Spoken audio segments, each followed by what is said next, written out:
Hyperinflation is going to change everything, and it's happening right now. And that's the message that sent the entire world into a tailspin, and it's been tweeted out by the Twitter CEO Jack Dorsey just a few days ago. And since then, every economist, every publication from Paul Krugman, Peter Schiff, Janet Yellen, the Federal Reserve, and almost every publication like Wall Street Journal and Bloomberg have come out saying, no, there's no inflation. Well, in this video, I'm gonna explain what Jack and many others are seeing and calling as inflation and hyperinflation.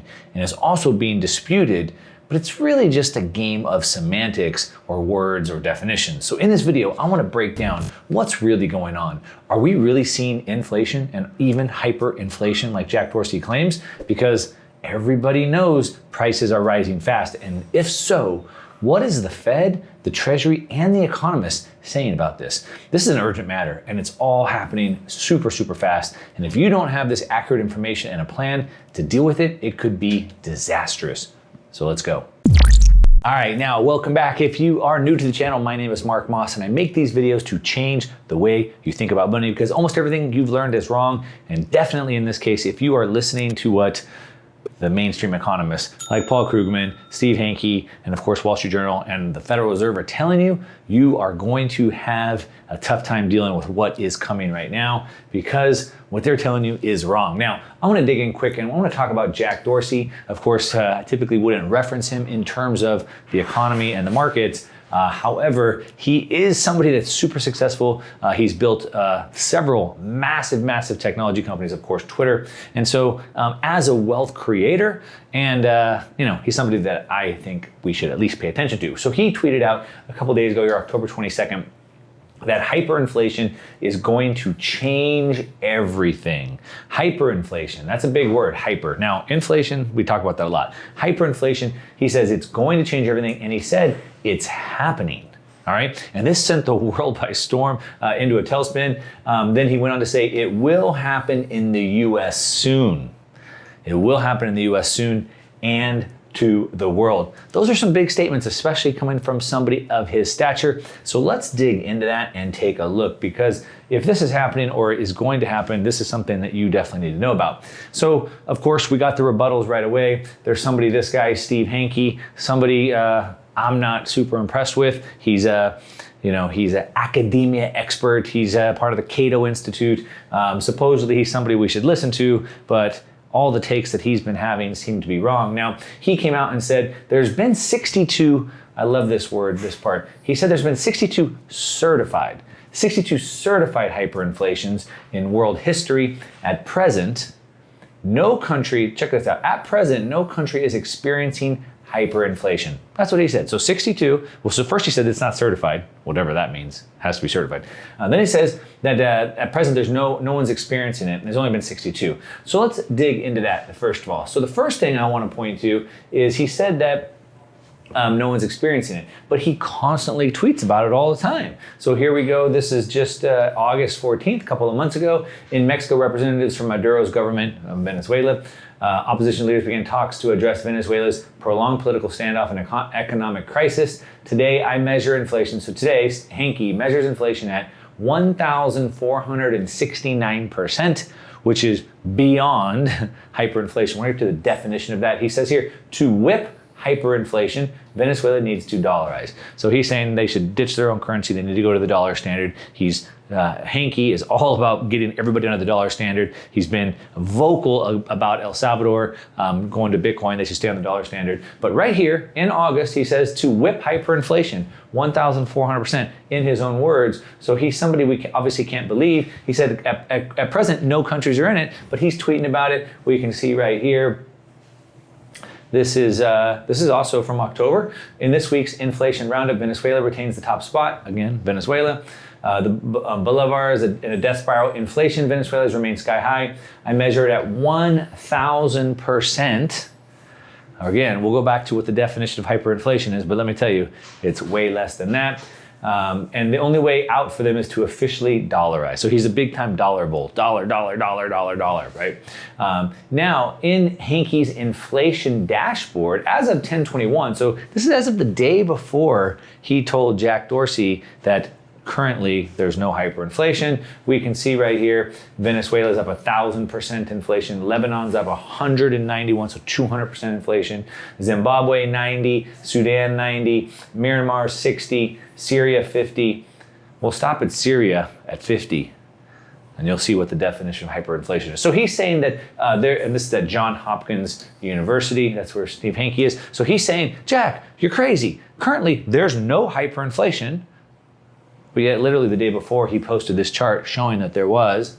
A few months before he talked about Venezuela saying there was. And then he said there's only been 62. Well, by my count, I can't even show you the long enough list. There's about 152 official currencies that have hyperinflated and disappeared. So again, he's wrong, he's wrong, he's wrong. Not only is he wrong, he's lying.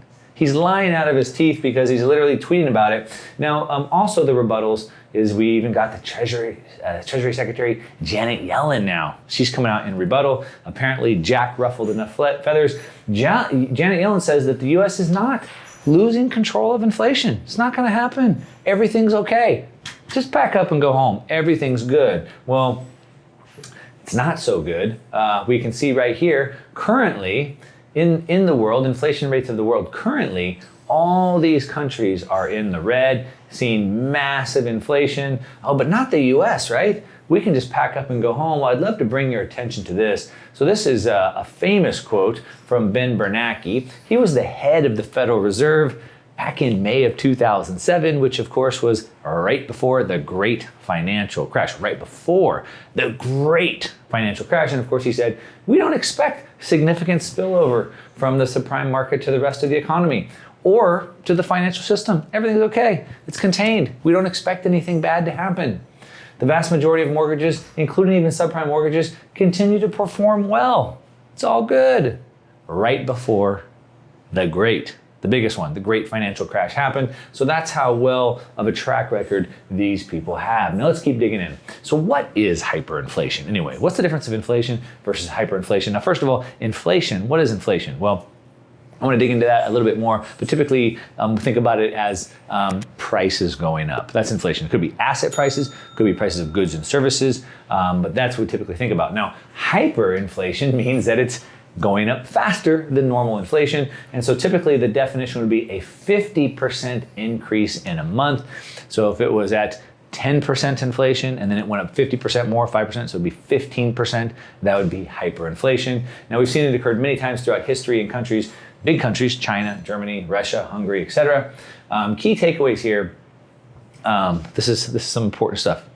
It's not certified, right? That's what Hanke said. So what is certified? Hyperinflation refers to a rapid and unrestrained price increases in an economy, typically at rates exceeding 50%. That's what we talked about. All right. It can occur in times of war and economic turmoil.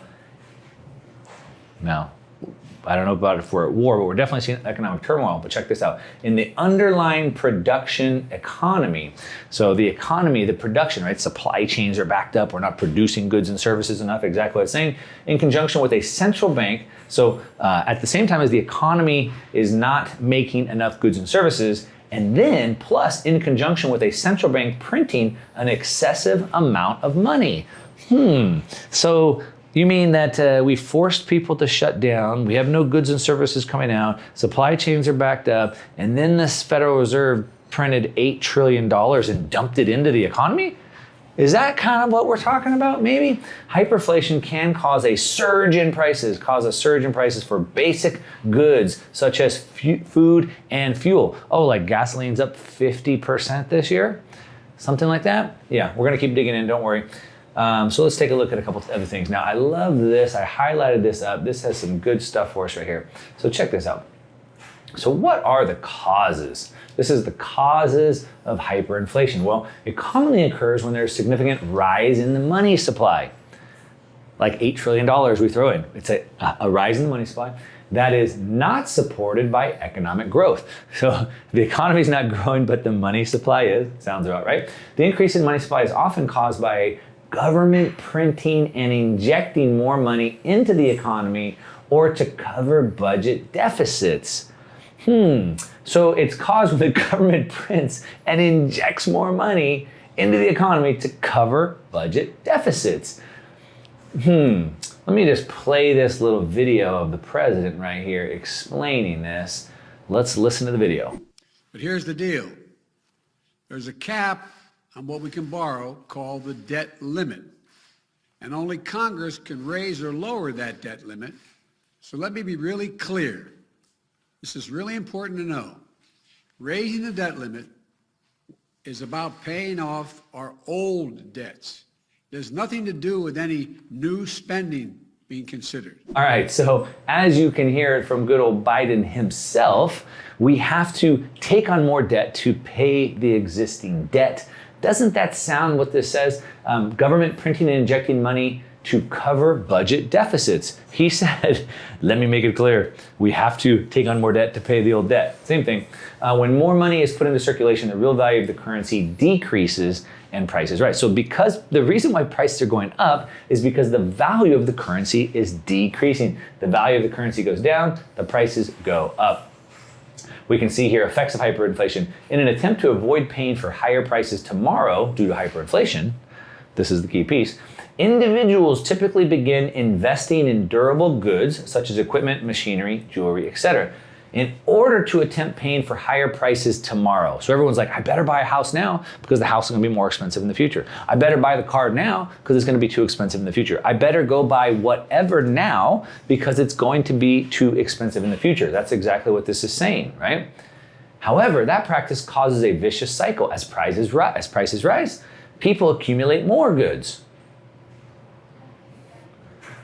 in turn creating higher demand for goods and further increasing prices. So it just continues to spiral on and on and on.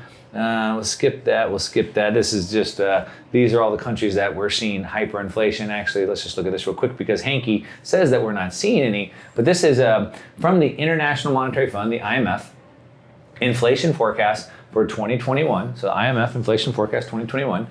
It says right here that these are all the countries that they expect to see that in. So Argentina, Iran, Lebanon, South Sudan, Syria, Venezuela, and Zimbabwe.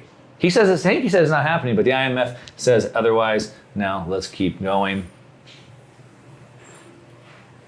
All right, now this is happening all over. Like I said, Nigeria, 60%, Argentina, 30%, Iran, we talked about that, Lebanon, etc. Now remember, we talked about prices are going up while the value of it's going down. So like a cup of coffee in 1970 was 25 cents. Today, a cup of coffee is, well, it says $1.75. It's probably like $3 or $4 if you go to Starbucks. But wouldn't you think the prices of coffee should be going down, not up? Like, don't you think with technology and transportation, it's easier to get coffee to market today than harder? But of course, that's not the effect of inflation. Now, just to show you, remember, inflation is going up by 50%. This is in the US. Now, I've already shown you all the other countries that are facing hyperinflation. In the US, home prices rise 23%. We got 23% on home prices. We got used car prices up 37% on used car prices. We have, what about this one? Lumber is finally falling. The prices are finally coming down, but it's still up over 300%. That's more than the 50% that they consider hyperinflation.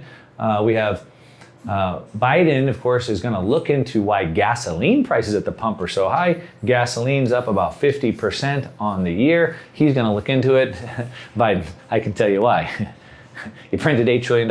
You also shut down all the oil pipelines, causing the price of oil to skyrocket. And of course, when the price of oil skyrockets, gasoline skyrockets. There, I saved it for you. I saved you having to go look into that, Biden. And then look at this at the dealership. This is a brand new Ford Bronco. It is worth $65,000. The dealer marks up to $72,000, but they're not going to sell it for $72,000. They are going to sell it for $135,000. So not the 62, not the 72 they want to mark it up to, but $135,000. They're just adding that on the top. That's what we call inflation. It's what we call hyperinflation. That is certainly a lot more than 50% inflation. Now, what is the current rate of inflation in 2021? Well, per the Fed on Wednesday, they raised the estimate to 4.2. This is a little bit old. As a matter of fact, now inflation is at 5.4%. Okay, 5.4. So what does that mean? Well, this says right here, the Fed was expecting inflation to average just 1.8 in 2021. So they're expecting 1.8 and now it's 5.4. Is that more than 50%? Sounds about like 200%.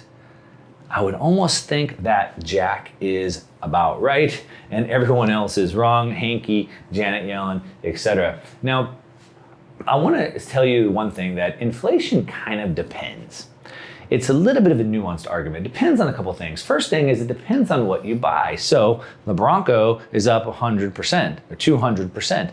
If you're not buying a Bronco, it doesn't really matter. If you're living in your parents' basement watching Netflix and eating McDonald's, inflation hasn't really affected you that much. But if you're in the real world, you're trying to grow a business, you're trying to buy a house, you're trying to travel, you're trying to buy a car, you have to pay to commute every day, you're seeing inflation. So first of all, it depends on what you buy.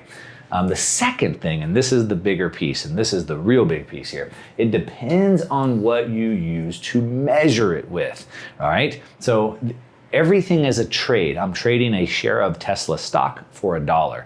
I'm trading a share of Tesla stock for an ounce of gold. I'm buying a house with a barrel of oil. So everything is a trade for one asset to another. So it depends on what you measure it with. So you could have stock, that could be the denominator, and the denominator would be dollars.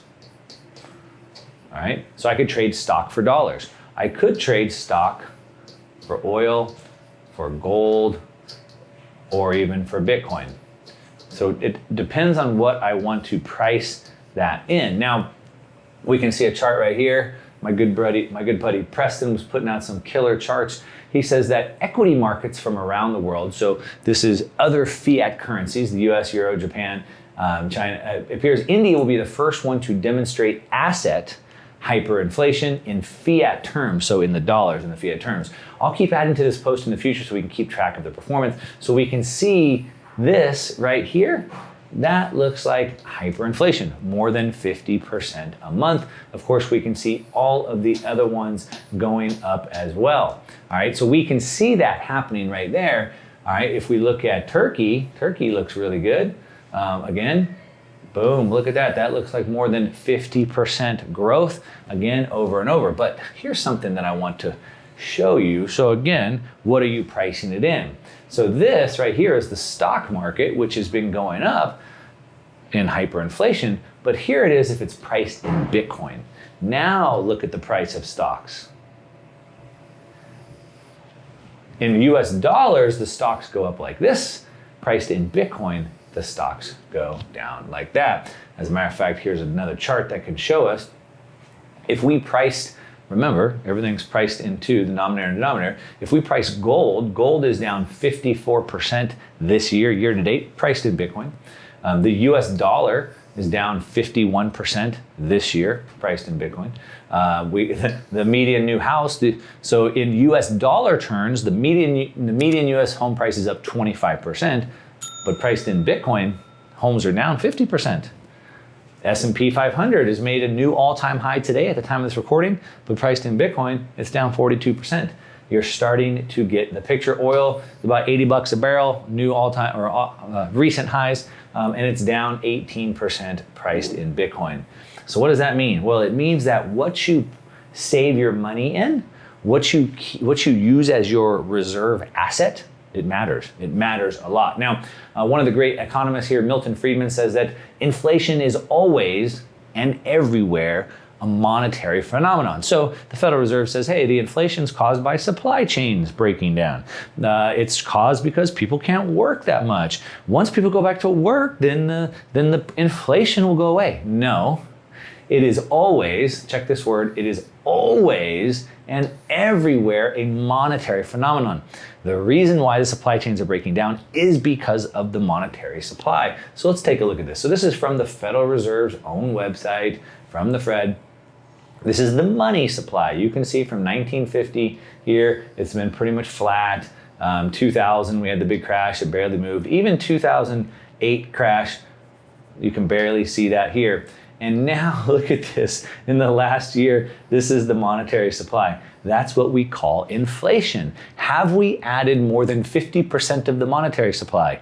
Yes. You can see this number right here, and that's just the monetary supply. Let's take a look at the debt. And here's the US national debt. Here's 1970 right here when we broke the gold standard. So we went up a little bit here since we got on the Bretton Woods Agreement. We got off on the gold standard here, and now look at that. Would you say that's more than 50%?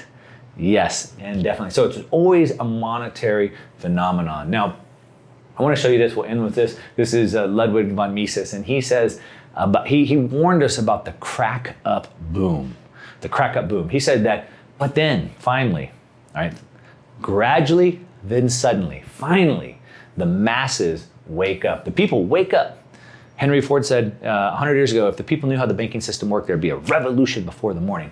Finally, the masses wake up. They become suddenly aware of the fact that inflation is a deliberate policy. A deliberate policy, meaning it's being done on purpose. It's not an accident. It's being done on purpose, and it will go on endlessly, meaning it's being done on purpose, and they're not going to end it. They're going to continue because they mean to. A breakdown occurs, and the crack up boom appears. And so the Fed targets a policy to have an increase in interest, the inflation rate to be 2% a year. That's their goal. We're at 5.5% a year. It's really 15, 20%. So it's much higher than their goal, stated goal. But that's their policy. It's a deliberate policy. So finally the masses wake up. They become suddenly aware of the fact that inflation is here and it's going on endlessly. And that's when it appears. So what happens is, and it's happening right now, remember, I need to go buy the house, I need to go buy the car because my dollar is losing value so fast. So everybody starts getting out of the currency. That's why nation states like China lock down the currency. It's called capital controls to make sure you can't leave the currency. But Bitcoin is giving people a way out. There's two things at play here. One, Bitcoin is providing this relief valve, this safety valve, and everybody is flooding into Bitcoin. We're seeing corporations, institutions, now we have a Bitcoin ETF, and even nations like El Salvador are going into it. So it's providing that safety valve. In addition to that, the more people that move out, the more that the currency inflates. Here's a nice illustration drawn by Jason Lowry that I think kind of illustrates this kind of nicely. And so this is kind of the game that's being played with you right here, what Steve Hanke and them are hoping that you'll fall for. So he says, what's the best way to measure the rate of inflation? The rate at which the drum of water leaks. So we have like stock prices, so we can measure it here. This is economists, they're measuring in CPI, the CPI basket, housing prices, stock prices. So there's a little dribble here, little dribble here, little dribble here. But there's a giant hole right here that's literally filling up into this Bitcoin. So in dollar terms, in fiat terms, if we measure things in other currencies that are also losing value, it doesn't look as bad. If we measure them in something else like Bitcoin, we're seeing massive hyperinflation happening right now. I believe that only continues to escalate and get faster and faster and faster. But what do you think? Is it transitory? Now, I believe Friedman says that it's always a monetary phenomenon. I believe we'll continue to print more money. I don't think that's going to be shut off. And I believe that's going to continue to push prices up faster, faster, and faster than you might ever imagine. But let me know in the comments what you think. I want to hear from you. Of course, as always, give me a thumbs up on this video if you like it. If you don't like the video, give me a thumbs down. That's okay. But at least leave me a comment and let me know why. And that's what I got for you today. All right, to your success. I'm out.